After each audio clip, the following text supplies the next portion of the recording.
Metaverse. Greetings, I'm Shad, and I want to do a bit of a review on this sword right here, because there's actually some really interesting things in this sword that I feel is actually quite informative to the qualities that you want in sword design overall, what makes a good sword, and so it's actually applicable to a broader topic. This is the Tactical Wasteland Gladius by Angus Trim, and I recently purchased it in my exploration of the best sword for self-defense. Recent video, you can check it out, because in that video we get to explore what the historical precedents were, what you want out of a sword for self-defense, and so I go into the detail there. Of course, the conclusion is a one-handed, double-edged sword, good for thrusting, and the Gladius design is one of the best, and I bought several different swords. This one here was the one that I was actually most hopeful for. I thought it was going to, like, from what I saw online, it was looking really good, but when I got it in person and was able to test it, try it out, it has so many problems, and this is annoying. Like, this is a frustrating sword to me, because there are so many things I like about it, yet there are so many problems with it. And I have a bit of a love-hate relationship. As a result, so I want to talk about it with you so we can all learn a little bit about sword design. And also we're going to do some testing as well, test cutting to compare it. The first thing I noticed about this sword when I got it is that it is very heavy for its size. And its total weight, right here, is 1.3 kilos. For a one-handed sword, that's actually quite heavy. You want, about 1 kilo is the money point. For a comparison, this is a standard, very stereotypical European arming sword, and it has a full crossguard, comes in at 1.1 kilos, okay? On top of it, this sword is much easier to control in the hand because its weight distribution is far more optimized, has a distal taper, and so there's a lot working in its favor to help it be very usable still in one hand. This sword here is very cumbersome and awkward, and so already as it is too heavy overall, its weight distribution makes it vastly more awkward. But before I go too far into that, because I will be speaking about its weight a little bit more, I want to talk about the things that I really like about this sword, because there's a lot to like. I really like how utilitarian, simplistic, yet effective its design is. It gives you everything you need. For a modern sword, you don't need a lot of bells and whistles, okay? You don't need a crossguard. Crossguard is really good at blocking incoming strikes from, say, other swords. As you hopefully will have seen in the other video, do encourage you to check it out. That's not really a problem in modern day self-defense. You're facing other types of weapons, and so we can reduce weight by cutting out the crossguard. We might not really need a large, overly designed pummel. We just need something of a good grip, like the handle feels nice. That was one thing that really attracted me to it. I really liked its length. For a lot of the options out there, some were a lot of them were actually too short. I love this Gladius. It's a Combat Commander Gladius by the United Cutlery, and they did some things that are just so much better than this sword in terms of stuff that I'll be comparing a lot to this sword, okay? Because if this, Angus Trim sword just copied some of the things they did here, it'll be a vastly better sword. But one of the things that I dislike about this is the length. It's long enough, and I'm not criticizing, because in terms of standard Gladius length and convenience, many people would probably prefer this length. And it fits quite nicely into the ranges of what, Gladius lengths are supposed to be. So that's not a criticism. My preference is I'd like it to be longer. This one hits like almost the perfect length for me in terms of one day, because it's easily short enough to be able to do really close range attacks if you get grappled, but it gives you much more advantage in reach if you're ever facing off against someone with knives. People can use pretty long knives, and even though you would be able to outreach them with Gladius like this, you would have a vastly greater chance of being able to strike in the hands, many things, outrange them with something as long as this. So for my preference, I love the length. The next thing I really like about this is that it has a longer handle to give you the option to use two hands or one. This is easily in the one-handed ranges. So if we compare it to the arming sword, it's actually, this is on the shorter end of, arming sword lengths, one-handed sword lengths, but it's longer than very shorter, very short, the shorter range of short swords, right? So it's longer than that. The additional handle gives you a bit, good counterbalance. It doesn't solve how awkward it is. It helps it a little bit, but not much. But I really like the option that you can do a two-handed strike if you want to, but yet it still can, hopefully, should have been able to function as a wholly one-handed sword because of the length it's in. The problem is when I've gone out and tested it, it's really awkward to use in one hand. It's too much of a workout on the wrist. It turns this sword into a mostly two-handed sword. And even with it, using it two hands, it still performed really poorly. I'll show you the actual examples.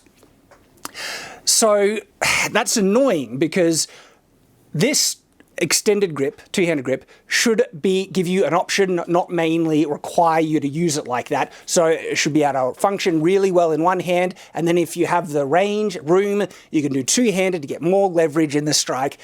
That would have been brilliant. And so when I saw that, I really was attracted by this feature of the longer handle, to have the option for one-handed or two-handed.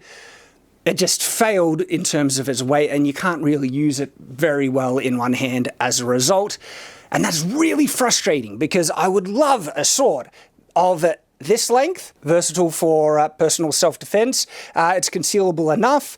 Option one-handed, two-handed. So many things was attracting me to it. All right? And that's, I can't, it's so annoying that it failed in all these other areas when it has so much that I like about it. I really like the blade profile, the leaf blade profile. I see too few profiles like this. To me, the leaf blade profile is the double-edged version of the profiles we see on, say, falchions and messes. It switches up the weight distribution to give more weight into the cutting end, which is what you want. It works really well. In fact, it works brilliantly for a sword like this, okay? And it should work brilliantly for a sword like this. But the cutting, the cutting capacity of this sword, well, all right, let's jump to that now. Let me show you how well this thing cuts in comparison to the shorter Combat Commander Gladius from United Cutlery and this machete from Cold Steel. So ultimately what you want out of the sword is, of course, for it to be able to be durable for use, good at what it's supposed to do, so it should be able to cut well and thrust well. I think this one would obviously smash the thrusting, one of the things, of course, I like. But in terms of cutting, the factory edge that it came on, and with how thick it is, I am suspecting that this is going to be very poor at cutting. We'll find out. But what I really want to do, even if it performs adequately well, I'm going to be comparing it to some other swords I have. And I suspect this one will be able to cut as well or even better, being nearly half the weight. To point out that weight, when you add it to a sword, can actually be wholly detrimental. And the just additional weight in this thing, I am suspecting, is actually making a worse sword. It would be able to perform just as good, if not better, being far, far lighter. And the point of comparison I'll be using is my favorite machete here. It's got a comparable length, but in terms of the width of blade, this blade is easily twice as thin as this one. And we'll see how well it cuts, because the thing that affects cutting capacity isn't necessarily weight. You need a certain amount of weight, and it adds more driving force. But the thing that's going to impact cutting capacity to a much greater degree is actually how sharp the blade is and the profile of the edge, how thin and acute the edge is. And then there are lesser things that will impact, but granted they'll impact to a lesser degree. They're still important, but the thickness of the blade is going to be important, because thicker the blade, more material it needs to push apart. So even though this one is got a weight advantage in its cutting capacity, it is so much thicker, I wonder if it'll get wedged in the material much easier. So I'm going to start high, and if I need to replace it, I got a backup piece of wood. And we're going to be testing against this bit of wood here, and then we'll also do some bottle testing to see how well it can cut through bottles. Now you might be thinking bottles, they're blatantly easy. Actually, there's a lot of technique, because if you get edge alignment wrong when you cut, it'll just bounce off. So bottoms are a great test for edge alignment. And then if you get the good edge alignment, a good sharp blade should easily be able to cut through. And so if I get good edge alignment with this and we have issues, that's going to show some more problems. So I'm even going to go two-handed on this one and give it as much advantage as possible in a downwards cut. Careful, Shad, you wouldn't want to cut wood. I wouldn't want to cut any wood. Chop it.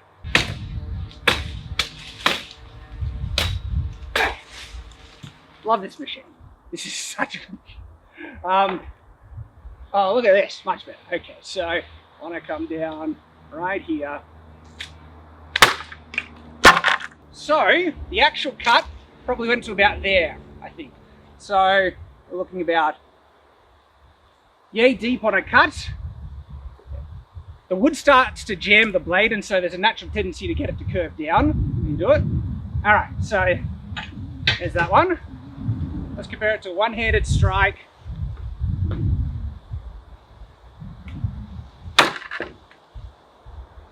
So I penetrated yay far. This is a much deeper cut, and it wasn't, maybe it was the edge alignment because there was no curving down on it.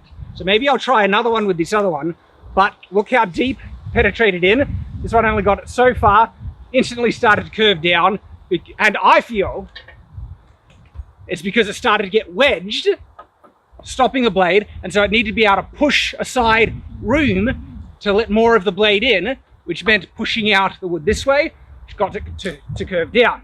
So I'll cut down here, try and do a two-handed strike.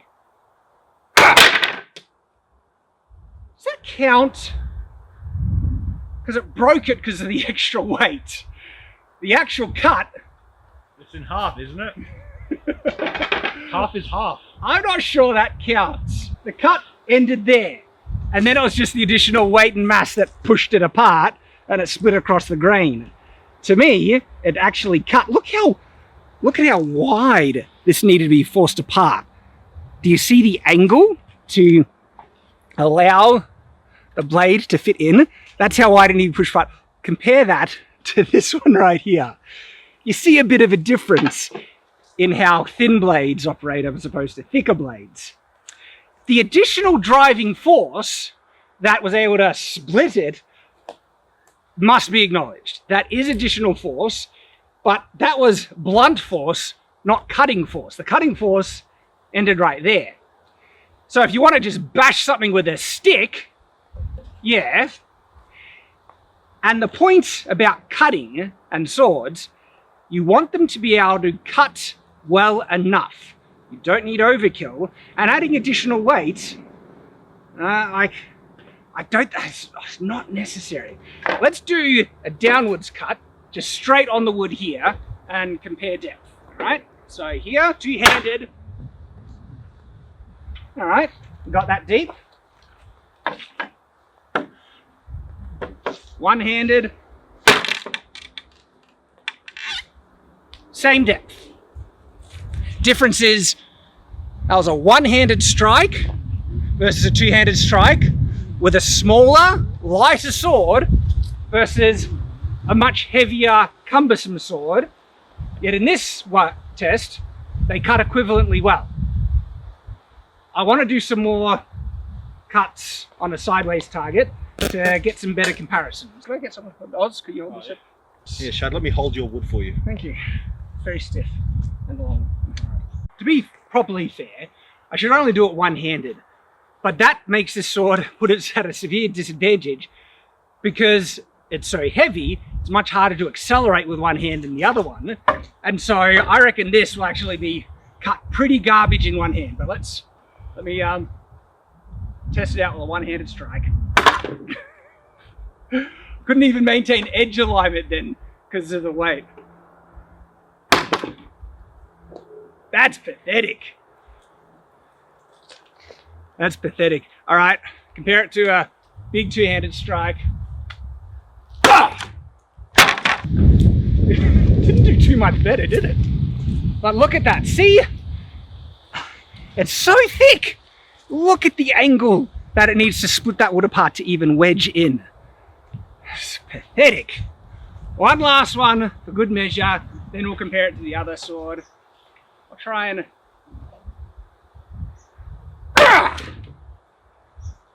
Little bit better, but not by much. The width of this blade and the angle of the edge is just turning it to garbage, right? Compare it to the Gladius. And this will be one-handed, lighter sword. That one better. That one's way better. Do another one.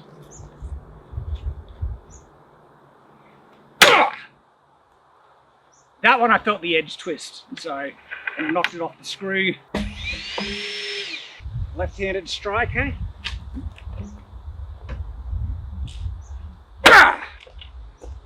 That is so much deeper. That is, look, I mean, it's almost like night and day. Lighter, thinner, one-handed, yet cuts, in this last one, twice as good as this two-handed, heavier sword. Why is it cutting so poorly? I'll elaborate a bit. I'm going to go back inside. But because I got her here, let's do this one.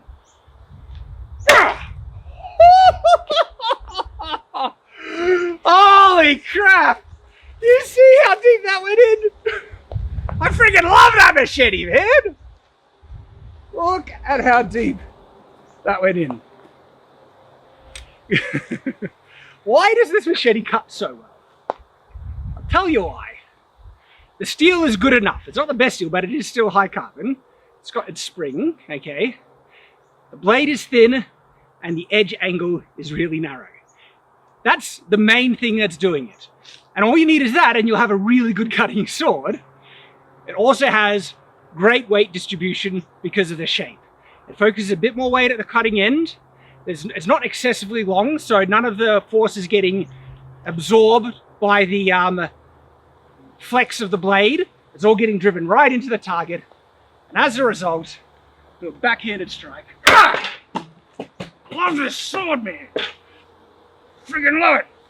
Ah!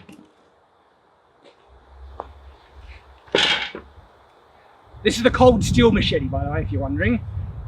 I expected that. I thought when I bought it, it would be the worst. It is so damn good.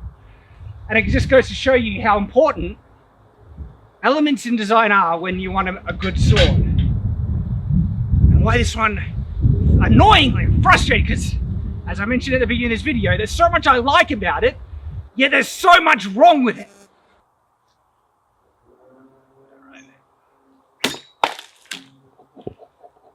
That's the benchmark. That was clean. Gladius, very confident.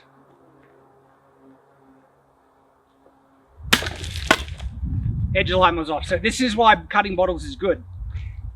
This type of effect is a result of poor edge alignment. And so when it's clean, good edge alignment, this bad edge alignment, still cut through. So it still says something good about the sword. But I'll do it backhanded. Yeah, I'm just trying this one.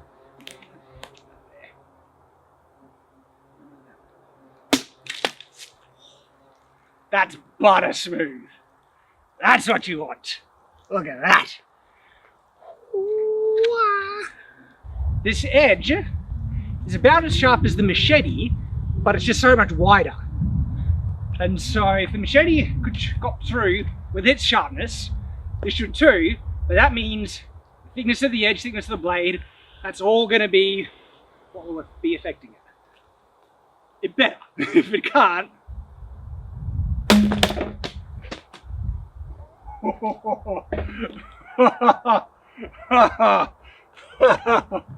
all right, let's try that again. Was that user error? We'll see. But seriously, that's the first time that happened. None of the other swords, even with poor edge, like we saw a poor edge line be cut, still cut through. Good. It's not bad, actually. Let's look. Because if it couldn't cut a bottle, I'd say something sus there. Did you see how shockingly poor this sword cut?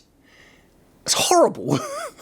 And again, like, remember what we were comparing? We were comparing two-handed sword strikes from a sword that's heavier, okay, than a one-handed sword, and this sword cut vastly better. And so it goes to show you that, and also just to show you in terms of, this was like 1.3 kilos. I'll just remeasure so we get the exact figure.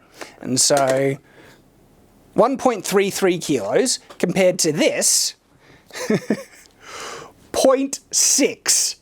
This is literally half the weight of this, yet it cuts nearly twice as good. How can that happen? It goes to show you that adding weight to a sword doesn't necessarily mean it'll make it cut better. In fact, it can make it cut vastly worse. Why is this thing so heavy? Biggest reason is the width of the damn steel and blade, all right? The width down here is about 6 millimeters, 5 to 6 millimeters, easily. The width of this Combat Commander, right, it looks to be 3 mil. Right on the money about there. This thing is almost twice as thick, and it's completely unnecessary. Why on earth does it need to be this thick?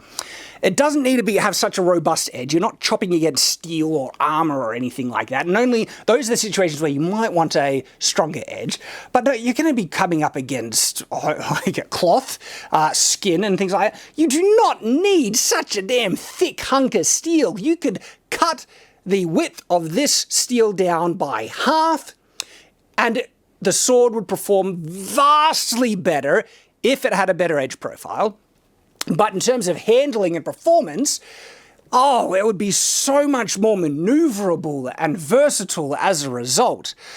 It's baffling to me why they chose such thick steel. It ruins this sword in a lot of ways. And what's frustrating is there's so many cool things about this sword, and it's ruining all the cool things. This has the potential to be the best sword I could have found for modern-day self-defense. Not the best weapon for modern-day self-defense, but if you're picking what the best sword would be, I really would have felt this would have been one of the primary contenders. Yet, the fact that they made it so darn thick just makes it useless, effectively useless. I mean, compared to how effective the other swords cut, my goodness. Now, the other thing, you saw how crazy good cutter this ugly cold steel machete is. I still get, cold steel gets a bad rap, and I was expecting this thing to be garbage, but it's the best machete I've ever bought. This thing is just a beast. And as I show you before, the thickness of this blade is almost just 2 mil flat across. Yeah, 2 mil thick blade. You don't need anything thicker for something in a modern day scenario. And the edge is still robust enough, but the edge angle on this, it's hard for you to see. Maybe we'll get a close-up on the phone or something like that. It is so narrow, it goes down so narrow like that.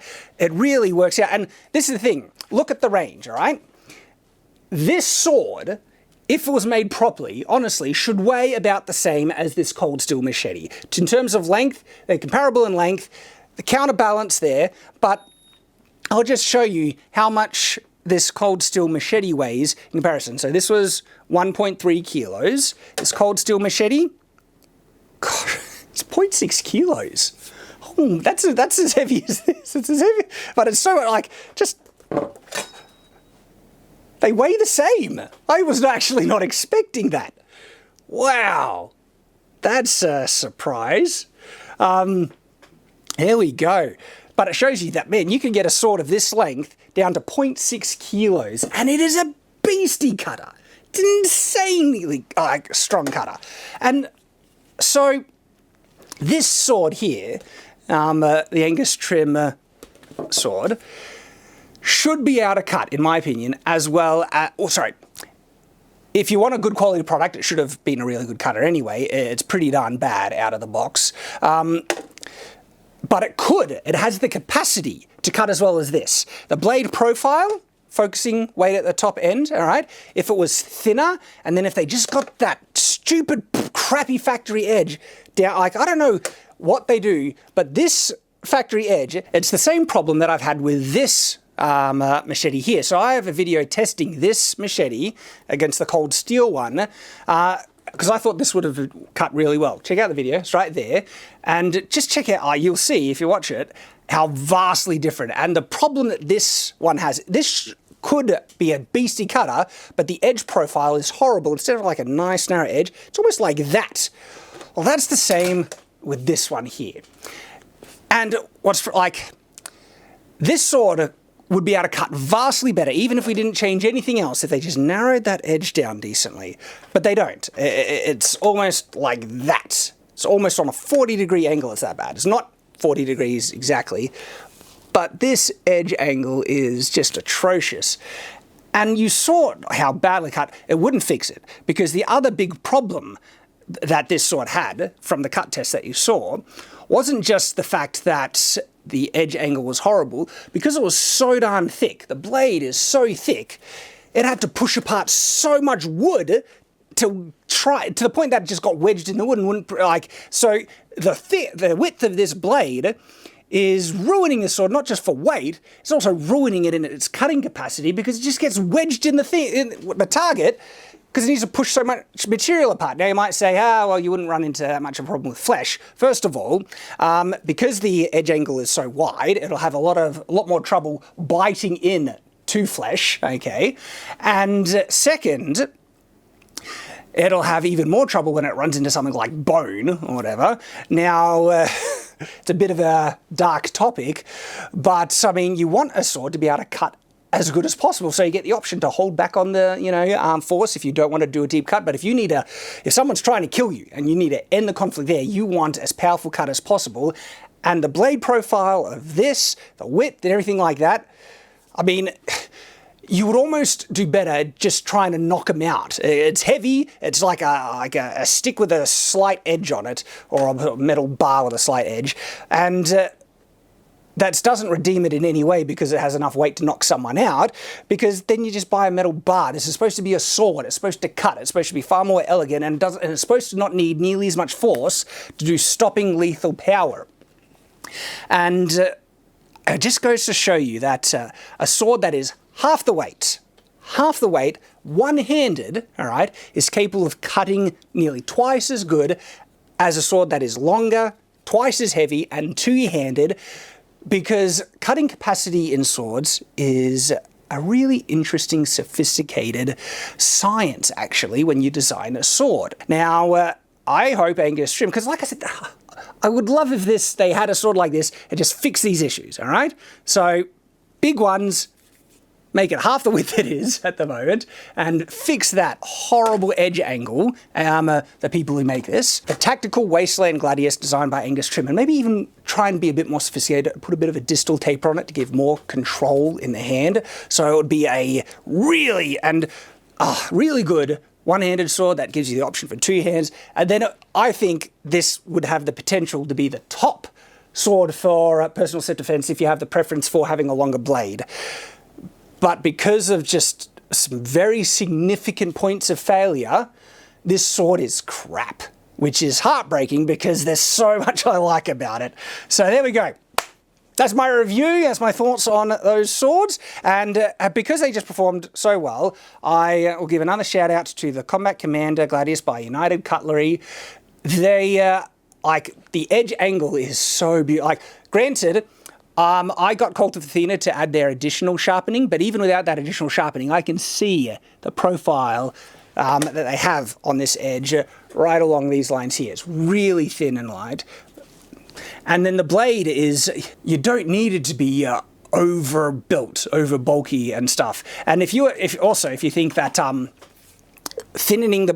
making this blade thinner, right, would reduce its thrusting capacity, I disagree. You don't need a lot of force to do lethal thrusts, especially with, look how cute, another thing I like about this sword, look how cute and fine this point is, okay? You would not need a lot of force. Now, if you really wanted to do a really good design, what you would do is keep most of the blade around 2 mil at its thickest point, but see the central ridge? You might want to increase the width of that central ridge just a little bit, so you increase the rigidity to maintain its effective thrusting capacity, but this is only 2 mil thick, and you saw how insanely good thruster it is.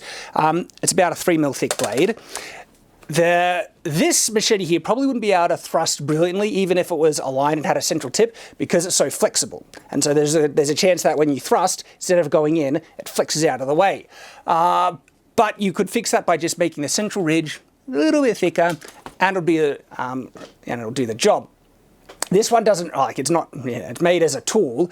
It would be an effective weapon, but it wouldn't be able to thrust brilliantly as well as something like this. But anyway, so like I said, I was doing shout-outs. This is Cold Steel, Cold Steel Machete, Combat Commander Gladius by United Cutlery. And look, if you are interested, because it looks cool. Like, I do love the look about this. I like this little crossguard. Just, it stops your hand slipping down, but it's not overbuilt. You don't even, but like I said, this was the Combat Commander designed by Angus Trim.